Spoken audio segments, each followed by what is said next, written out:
serious kabisa unaniletea wanaume humu ndani unajifanya watumishi, si ndio? Hapana baby. Wewe ni mwinjilisti kweli. Niko naye pale kanisani kwetu.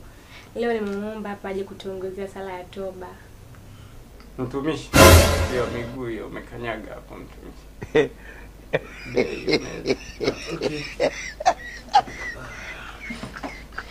Kwa ndugu yangu wewe ni mtumishi. Naitwa Paulo. Na huyu ni mshirika mwenzangu. Tunasali kanisa moja. Paulo anakuaga wazinzi. Unafikiri mimi sijui? Sawa, mimi nawasikiliza. Haya, mmekuja kufanyaje hapa? Mimi najua wewe tu hakuna kilichokuleta hapa tofauti na njaa. Umeona umuungie kisa mke wangu kapendeza, demu wangu nini? Umuungie uje na hadi hapa ili uje kula. Hapa uli mtumishi. Uli. Allah! Mke wako ameshanielezea kila kitu.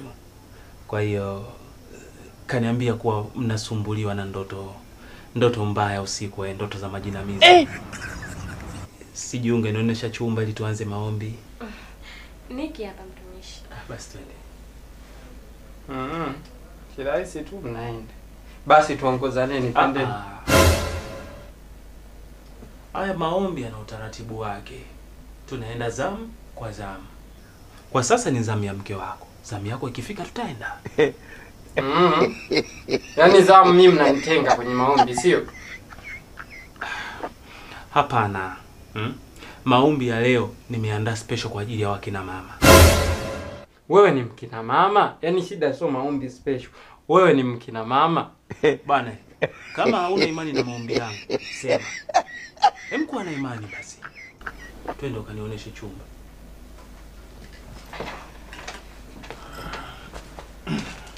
Naitwa Paulo. Ngongea mkanko, nikakuombea. Mshamba nini?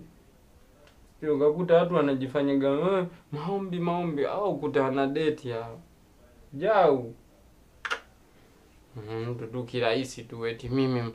Afu mshikaji ukimwangalia hajakaa kimaombi. Wenzake wanapigaga pasi na kwa kama panga. Suruali yake ile sijui kanunua Karume 3000.